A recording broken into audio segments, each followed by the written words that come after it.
Bismillahirrahmanirrahim. Assalamualaikum warahmatullahi wabarakatuh. Alhamdulillahirabbil alamin. Assalatu wassalamu ala asyrafil anbiya'i wal mursalin sayyidina Muhammadin wa ala alihi wa sahbihi ajmain, amma ba'du. Alhamdulillahirabbil alamin. Puji syukur kehadirat Allah Subhanahu wa taala yang telah memberikan kita nikmat iman, Islam dan juga kesehatan sehingga bisa tetap melaksanakan perkuliahan secara daring di masa pandemi ini.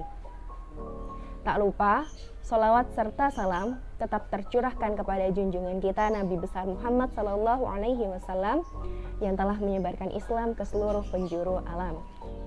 Yang terhormat, Bapak Nuruddin MPDI, SPDI, selaku dosen pengampu mata kuliah pengembangan kurikulum bahasa Arab, dan juga teman-teman yang saya sayangi.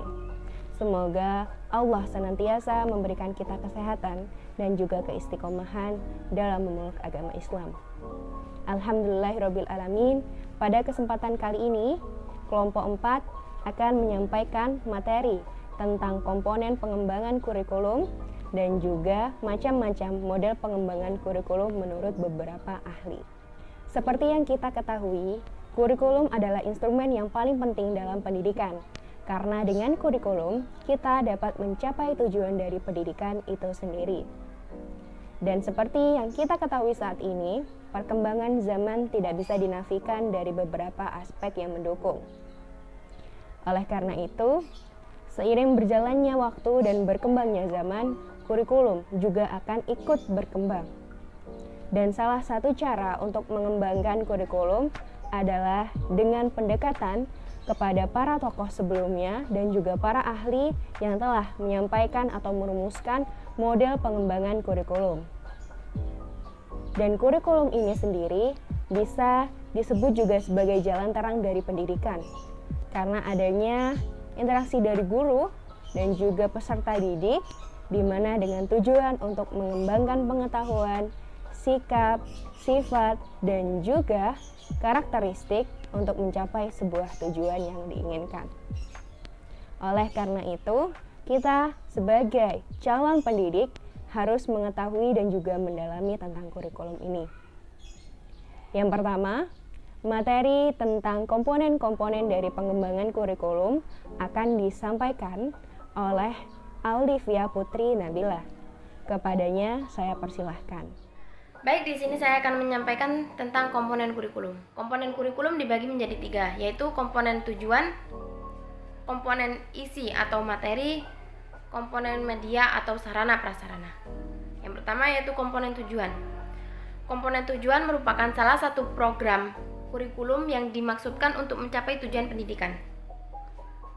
Tujuan itu dijadikan sebagai arah atau acuan segala kegiatan pendidikan yang diajarkan.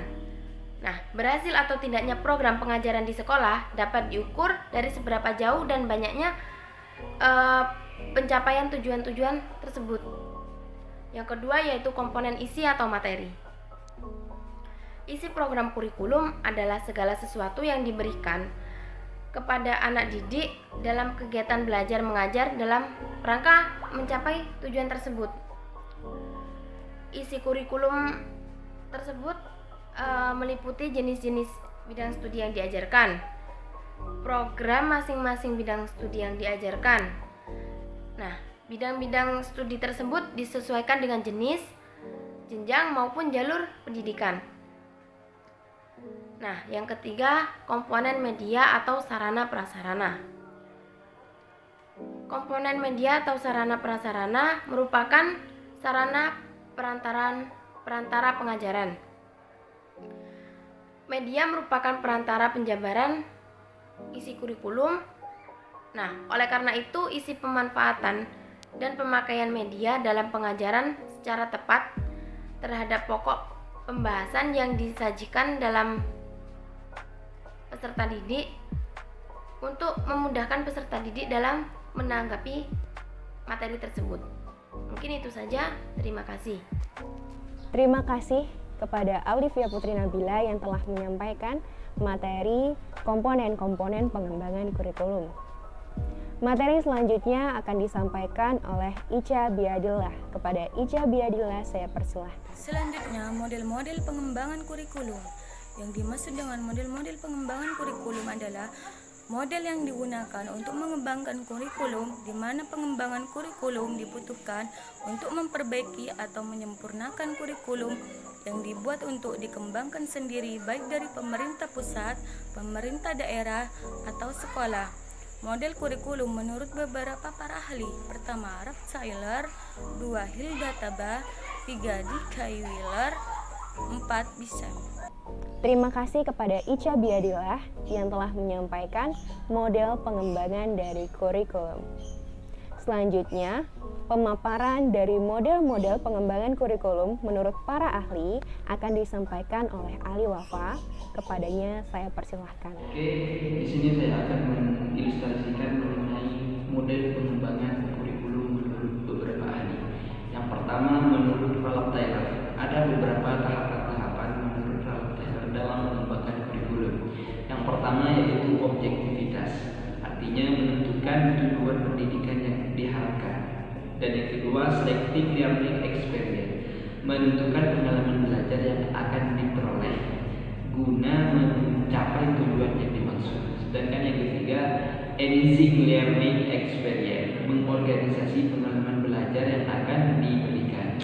Dan yang keempat, evaluation, mengevaluasi efektivitas pengalaman belajar guna mengetahui tujuan yang telah dicapai. Sedangkan menurut Hilda Taba, yang pertama yaitu mengadakan unit-unit eksperimen bersama guru, artinya melaksanakan percobaan-percobaan yang tersistem atau yang terancang. Sedangkan yang kedua, pengembangan kurikulum menurut Hilda Taba yaitu menguji unit-unit tersebut, artinya merevisi unit eksperimen tadi. Sedangkan yang ketiga yaitu diadakan konsolidasi atau mengadakan penarikan kesimpulan, tujuannya itu untuk memperkuat. Sedangkan yang keempat yaitu diadakan pengkajian oleh ahli kurikulum. Dan yang kelima, menerapkan kurikulum di daerah yang lebih luas, artinya tidak cuma dilaksanakan di sebuah sekolah, artinya harus luas begitu. Sedangkan yang ketiga, menurut D.K. Wheeler, ada beberapa tahapan-tahapan menurut D.K. Wheeler dalam mengembangkan kurikulum. Yang pertama yaitu seleksi maksud atau tujuan sasaran. Yang kedua yaitu seleksi pengalaman belajar. Sedangkan yang ketiga, seleksi isi. Dan yang keempat, organisasi dan integrasi pengalaman belajar. Sedangkan yang kelima, evaluasi dari setiap fase-fase atau masalah tujuan-tujuan. Sedangkan yang keempat, menurut PCK, ada 5 tahapan menurut PCK dalam mengembangkan kurikulum. Yang pertama, menetapkan wilayah ataupun area yang akan melakukan perubahan kurikulum. Yang kedua, menetapkan personalia, artinya semua orang yang terlibat di dalam tugas-tugas pendidikan seperti guru, seperti dosen dan lain-lainnya.